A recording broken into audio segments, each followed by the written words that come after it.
My son's partner tried to lock me away, so I exposed her for everyone to see. Before we begin the story, make sure to subscribe to our channel and never miss more incredible stories every day. It was late, one of those heavy nights where the house feels too still, too watchful. I had gone to the kitchen for a glass of water, my slippers barely making a sound on the old hardwood floor. That's when I heard it, her voice. My son's partner, Lydia. She was speaking in hushed tones, but not quiet enough. We'll have him declared incompetent. The paperwork is already in motion. Once he's in a facility, everything falls into place.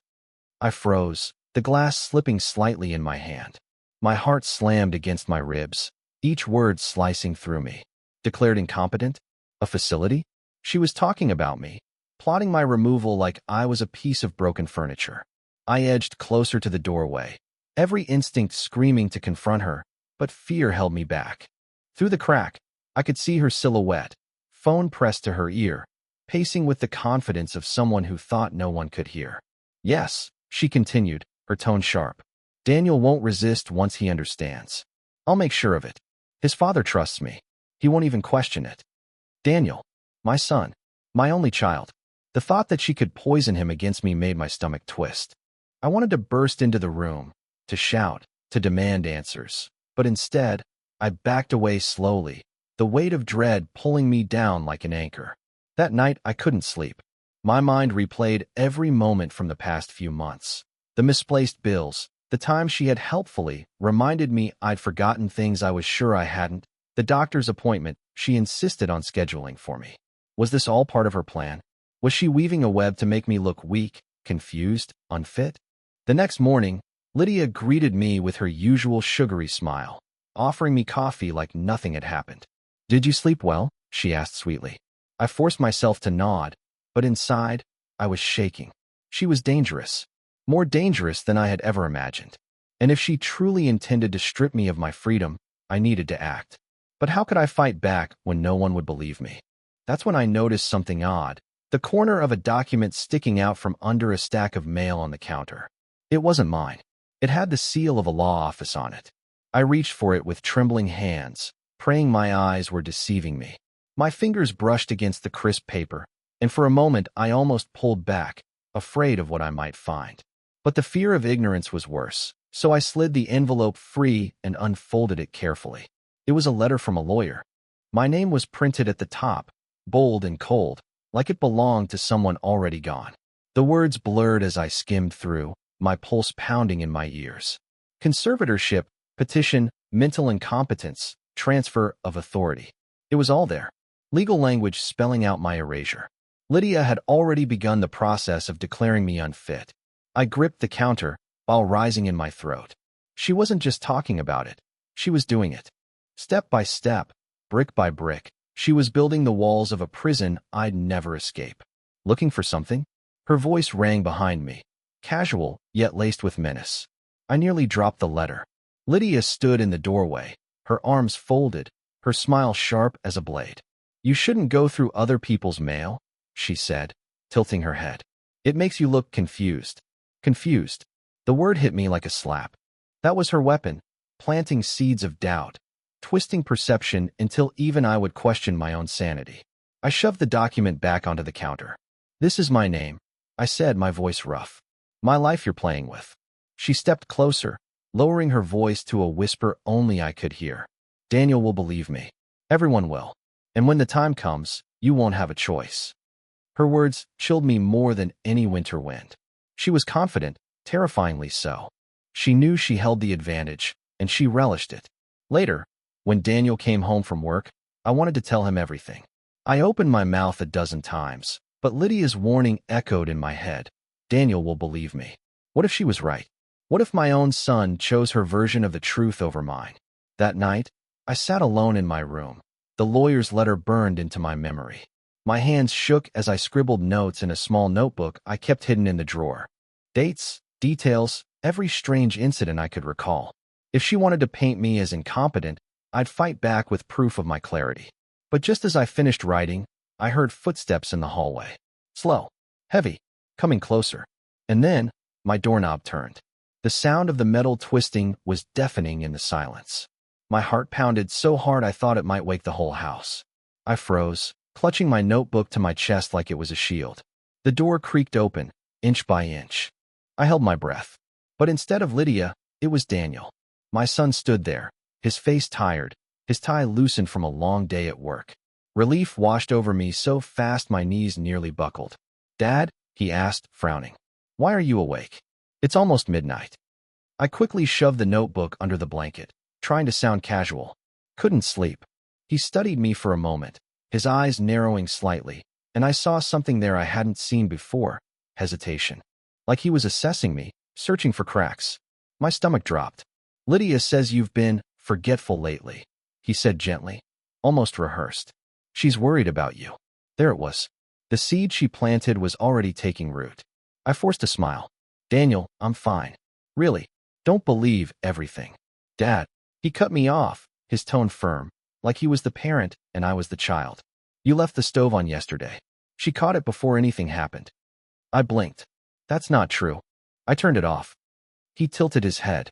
"Are you sure?" That question pierced me deeper than anything Lydia could have said. "Are you sure?" Doubt. Exactly what she wanted. "I'm sure," I said, my voice sharper now. "She's lying, Daniel. She wants you to think I'm losing it." Daniel sighed, rubbing his forehead. "Dad, please don't start this again. Lydia's been nothing but good to us." I wanted to shake him, scream at him to open his eyes. But all I saw in his face was exhaustion, the weight of choosing sides. He kissed my forehead like I was a fragile old man and left without another word. When the door closed, I pulled the notebook back out. My hands were trembling, but I wrote down every word of that conversation. Proof. Evidence. Still, I couldn't shake the image of Daniel's doubt. His tone. His hesitation. For the first time, I wondered if Lydia had already won, if I'd lost my son before the fight even began. And then, from the crack under the door, I saw a shadow pause. It wasn't Daniel's. It lingered, waiting. The shadow lingered far too long. I sat on the edge of my bed, my pulse hammering, gripping the notebook like it could protect me. Slowly, carefully, the shadow shifted, then disappeared. I waited another minute, then crept to the door and cracked it open. The hallway was empty, but I caught the faint scent of Lydia's perfume, that sharp floral smell she wore like armor. She'd been listening. She knew I was writing things down. I shut the door and leaned against it, fighting the urge to shout. No, I couldn't lose control. That's what she wanted, for me to look unstable. The next morning, I walked into the kitchen to find Lydia already there, humming softly as she poured Daniel his coffee. She smiled at me, all warmth and sunshine, as if the night before hadn't happened. "Good morning, Father," she said sweetly, sliding a plate of eggs across the counter. "Sleep well?" Daniel looked up, smiling at her, not at me, and I realized with a sick twist in my gut, she was performing. Everything she did around him was part of the act. "Not much sleep," I muttered, sitting down. Her eyes flicked to mine, sharp and calculating, before softening again. "That's why I told Daniel you should see a doctor. Just to be safe. We wouldn't want anything serious to go unnoticed." Daniel's fork froze halfway to his mouth. "She's right, Dad. Maybe we should schedule a checkup." I felt the trap closing. If I refused, I'd look defensive, paranoid. If I agreed, I'd walk straight into whatever setup she was planning. "I'll think about it," I said carefully. Lydia's smile widened, but it didn't reach her eyes. She wanted more than a doctor's appointment. She wanted leverage. After breakfast, when Daniel left for work, I caught Lydia watching me from the doorway. Her voice dropped to a whisper, the sweetness gone. "You can write in your little book all you want," she hissed. "No one's going to believe you. Not Daniel. Not anyone. By the time I'm done, you'll be begging me to lock you away." She leaned closer, her smile chilling. "And the best part? He'll thank me for it." I wanted to shout back, but I forced myself to stay quiet. Instead, I looked her dead in the eyes and whispered, "We'll see about that." Her face flickered, just for a moment. A crack. That was when I knew. If I was going to survive this, I had to gather more than notes. I had to gather undeniable proof. And later that day, when I found the first forged document tucked in Daniel's desk drawer, I realized the war had already begun. It was late afternoon when I decided to tidy up Daniel's study. Normally, I avoided the room. It felt like his space, filled with his files, his neatly arranged papers, and Lydia's endless sticky notes plastered everywhere. But something gnawed at me since her whispered threat that morning. I had to look. I opened the top drawer of his desk and sifted through the bills and receipts. Then, beneath a stack of envelopes, I spotted a crisp document with my name on it. My stomach lurched. It was a medical assessment form, stamped, signed, and dated just 2 weeks ago. The problem? I had never seen the doctor listed. And worse, the signature scrawled at the bottom, supposedly mine, wasn't mine at all. My hands shook as I held the paper under the light. The letters were sloppy imitations, too wide, too uneven. Lydia hadn't even bothered to practice. Rage burned in my chest. This wasn't paranoia, this was proof. She was building a case against me, piece by piece, hoping to paint me as incompetent. I slipped the paper into a manila folder and tucked it under my sweater, heart pounding. Just as I turned to leave, I heard footsteps on the stairs. Lydia's voice floated up, sing-song and sharp. "Daniel, did you leave your study open again?" I froze, sweat prickling down my back. I shoved the drawer closed and stepped into the hallway, trying to look casual. Lydia appeared at the top of the stairs, her eyes narrowing when she saw me. "Looking for something?" she asked, her tone light, but her gaze piercing. "Just cleaning up," I muttered. Didn't want Daniel's work things scattered. Her smile curled, but her eyes stayed cold. "How thoughtful. But I'll take care of this room from now on. You don't need to worry about it." That night, I locked myself in my bedroom and stared at the document under the lamp. It wasn't enough. If I went to Daniel with this alone, Lydia would twist it. She'd say I forged it myself in some desperate attempt to slander her. I needed more. I needed witnesses, recordings, undeniable evidence she couldn't explain away. But as I lay awake, the house silent around me, I heard the faint creak of my doorknob twisting. Someone was testing if it was locked. And in that moment, I knew I wasn't just fighting for my freedom anymore. I was fighting for my safety. The next morning, I woke with my heart still pounding from the memory of that doorknob turning in the night. My first instinct was to dismiss it as imagination, but the fear in my chest told me it was real. Lydia was testing me, testing how much I knew, how much longer until I broke. Clutching the forged medical form, I sat by the phone. If the doctor listed on this paper truly existed, he'd know whether he had ever examined me. And if he hadn't, then I had something solid. I dialed the number printed under the doctor's name. After a few rings, a cheerful receptionist answered. "Dr. Fletcher's office. How can I help you?" My throat tightened. "Yes, hello? I just received some medical documents with Dr. Fletcher's signature, and I wanted to confirm. Did he examine me on March 12th? There was a pause. Papers shuffled in the background. Then the receptionist's voice returned, sharper this time. "I'm sorry, ma'am. I don't see your name in our system at all. Are you sure you have the right office?" My hands went clammy. "It's definitely your office. And the form is signed with Dr. Fletcher's name." Another pause. Then a sigh. "This isn't the first time we've gotten a call like this. Dr. Fletcher's signature has been misused before. I'm going to have to flag this." Before I could respond, another voice broke through the line, lower, tense male. "This is Dr. Fletcher. Who exactly gave you this document?" My breath caught. I couldn't say Lydia's name. Not yet. It came from someone close to me. They're trying to use it in a legal matter. There was silence. Then his tone hardened. "That is not my signature. Whoever is doing this is committing fraud. If you need me to testify, I will." A rush of relief flooded me, but it was mixed with terror. This was bigger than I imagined. Lydia wasn't just scheming in shadows. She was forging official medical records. I hung up, clutching the receiver like it was a lifeline. My next step was clear. I had to gather every scrap of evidence before Lydia realized I was on to her. But when I stepped into the kitchen later, Daniel sat at the table with a mug of coffee, his face pale. "Mom," he said slowly, his voice shaking. "Lydia told me you're planning to sue her. She says you've been making threats." My blood turned to ice. She was already one step ahead, poisoning him against me. Daniel's words cut into me sharper than any knife.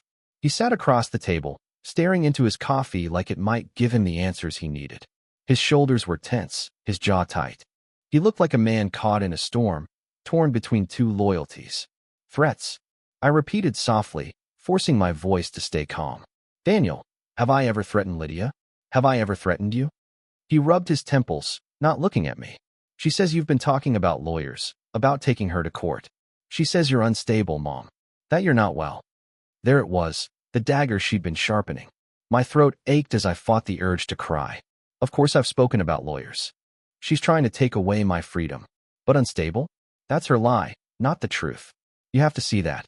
Daniel finally looked up, his eyes filled with doubt. I don't know what to believe anymore. She's my wife. She swears she's only trying to protect you. Protect me.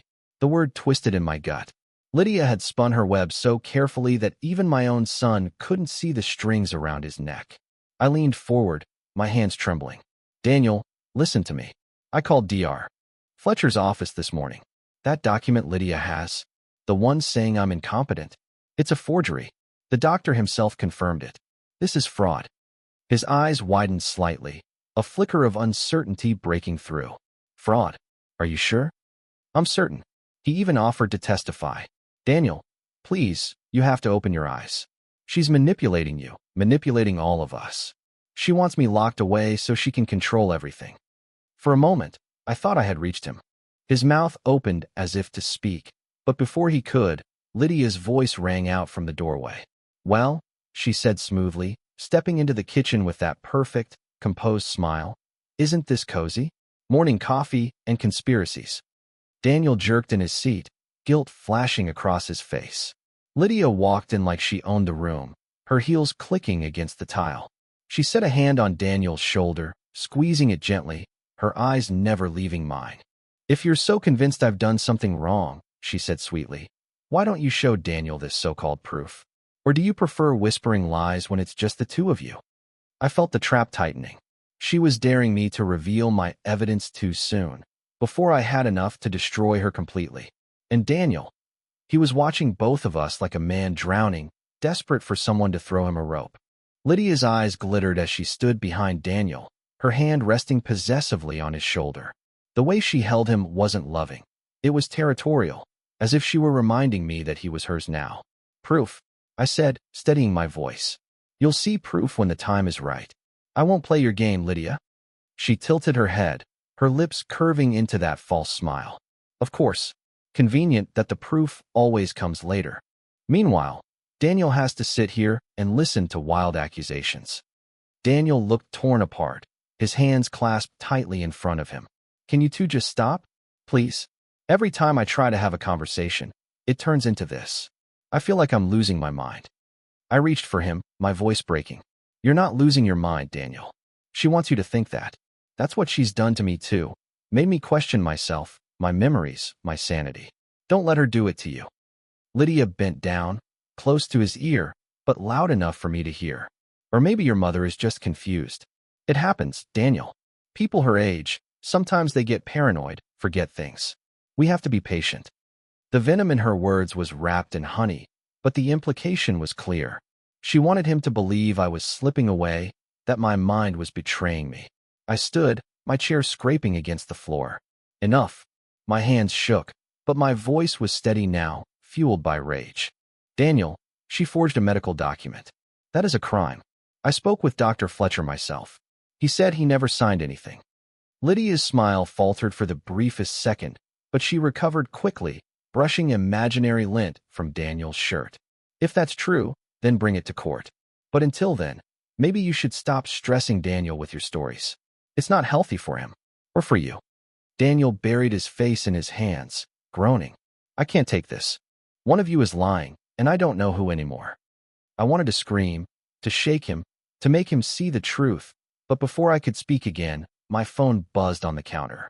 I glanced down and froze. A message had appeared from an unknown number. Stop digging.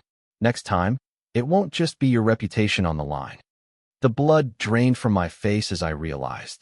This wasn't just Lydia anymore. Someone else was involved. My hand trembled as I stared at the message. The room seemed to shrink around me.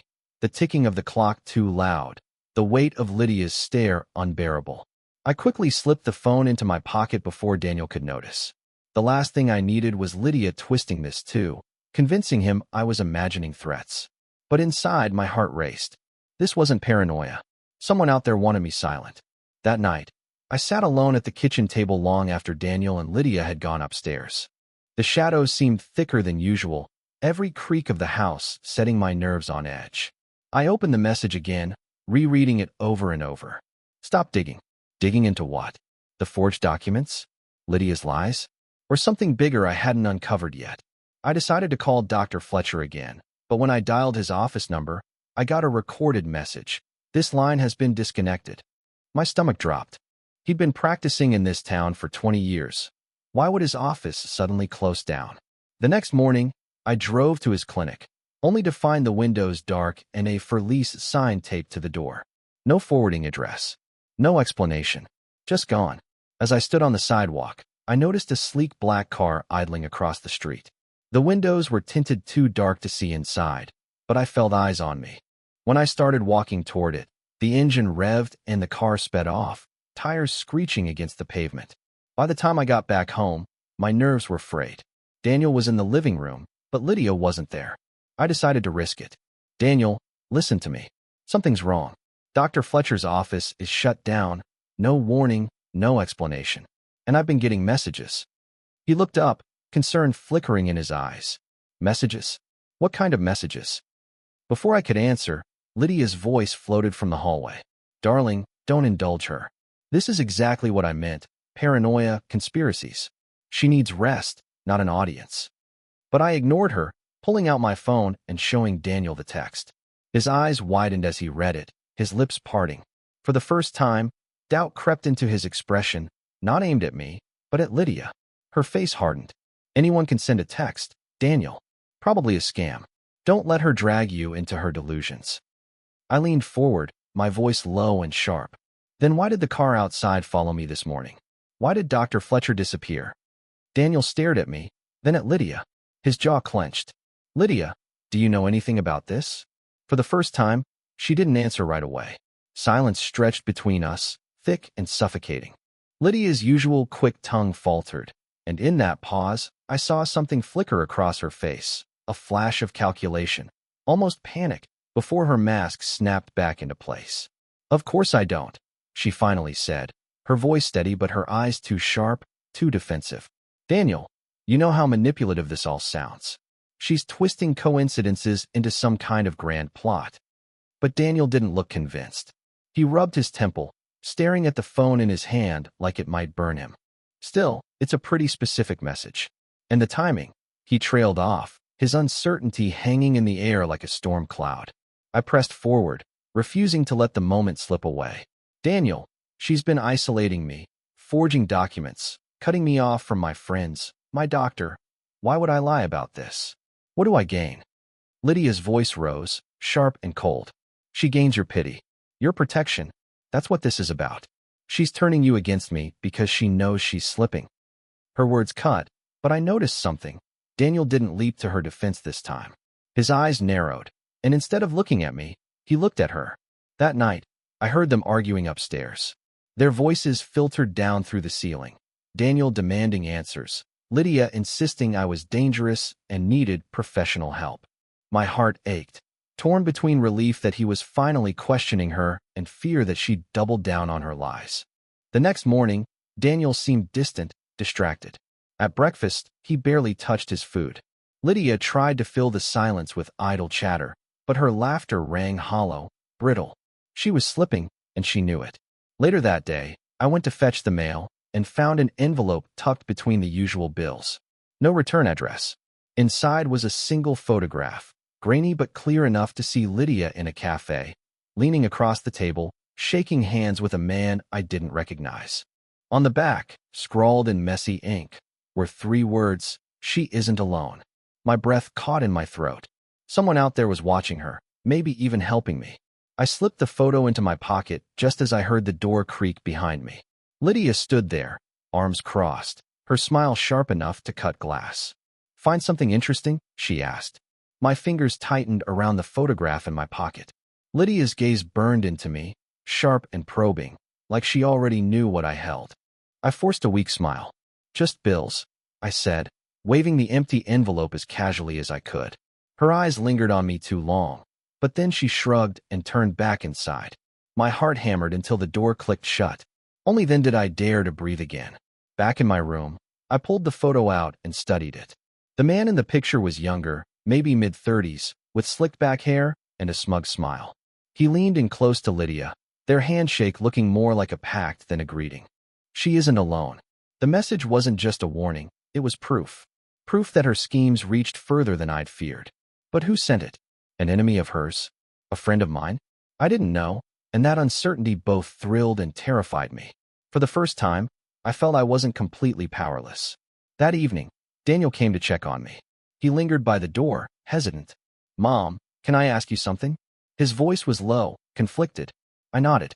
"Do you really think Lydia's dangerous? Or is this about you not liking her?" I met his eyes, willing him to see my desperation. "Daniel, I wanted to like her. I tried. But she's been lying to you, lying to both of us. And now I have proof." My hand brushed the photo in my pocket, but instinct screamed not to show him yet. Not until I knew which side he was truly on. He sighed and rubbed the back of his neck. "I don't know what to believe anymore." Then, almost in a whisper, "Sometimes. I do notice things.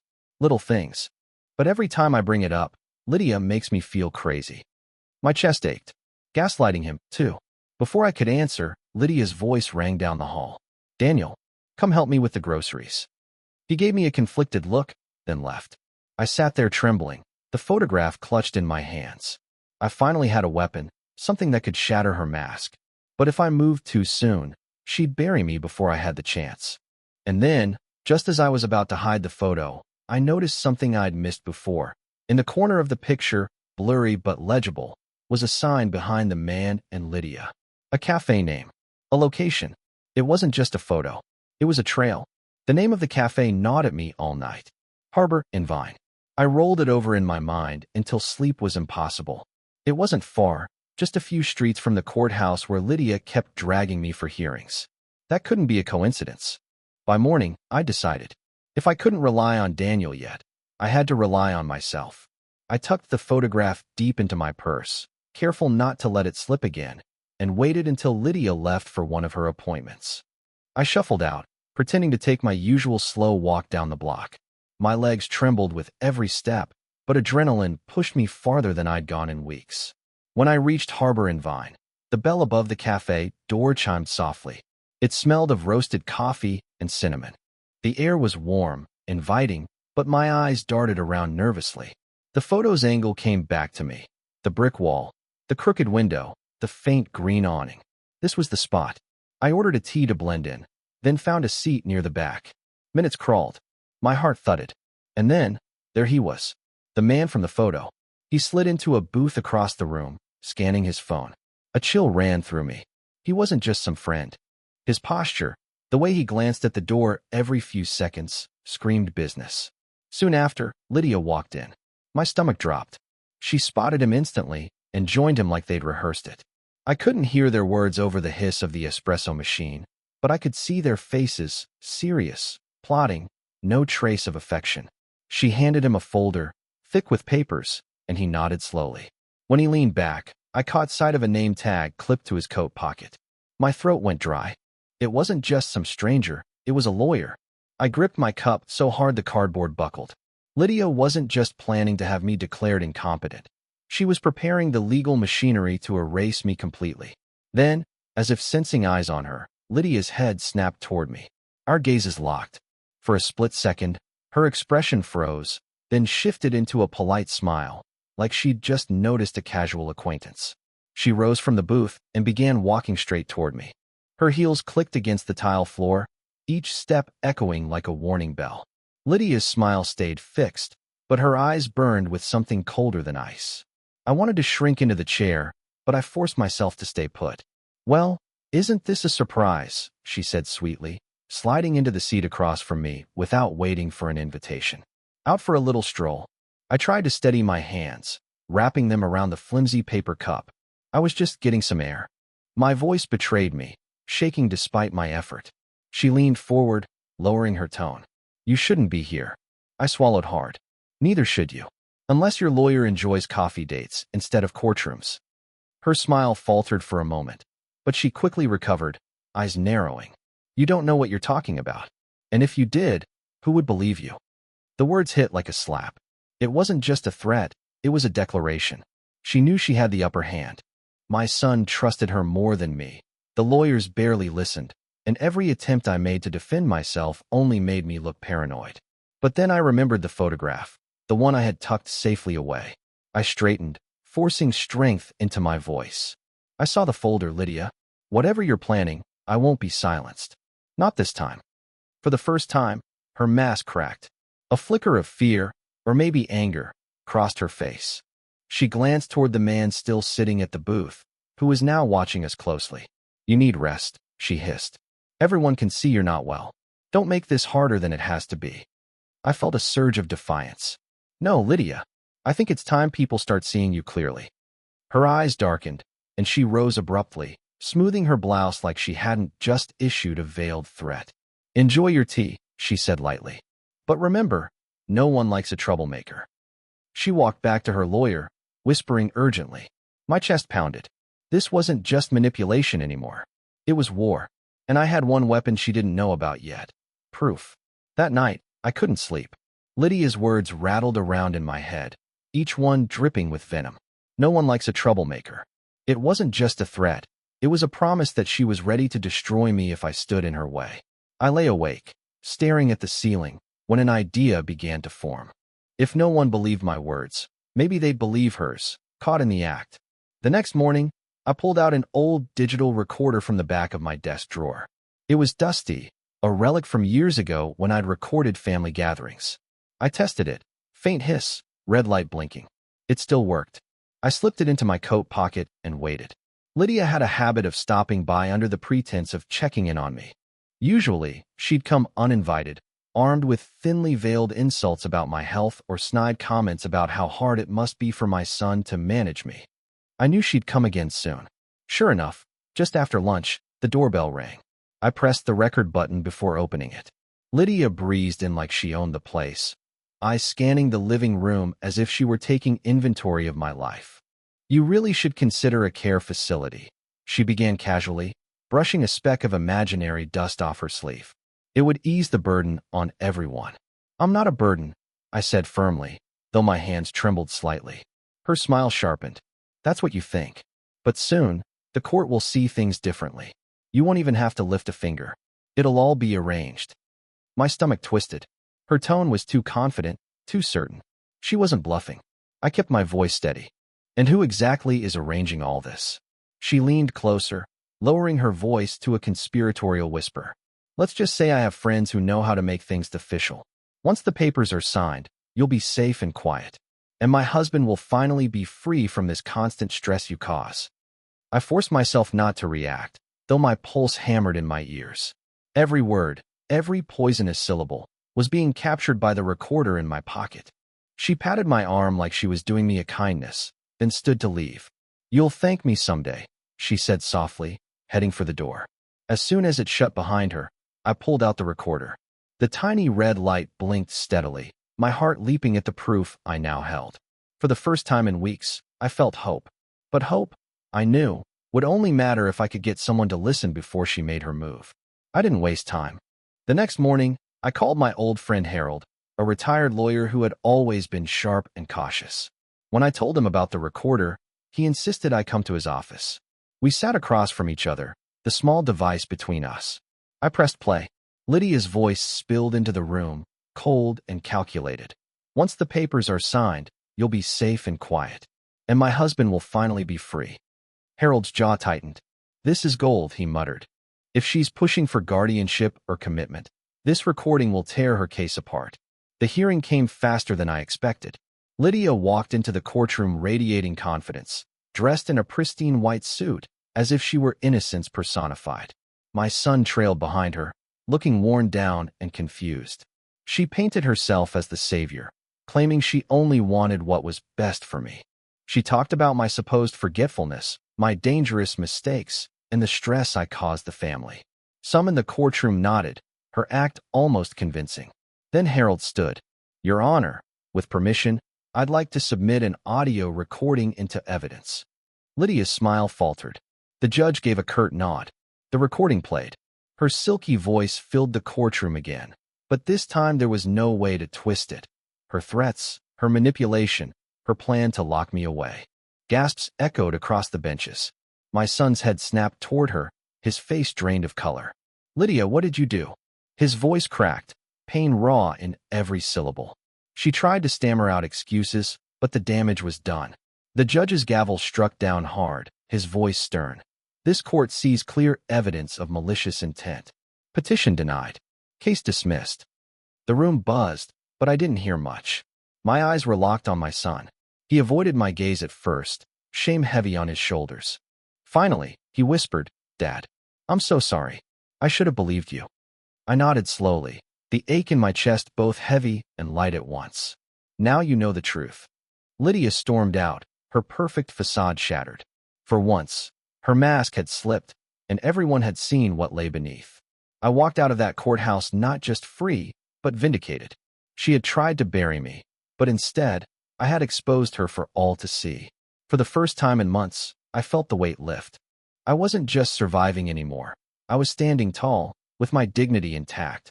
And no one, not even Lydia, would ever take that away again.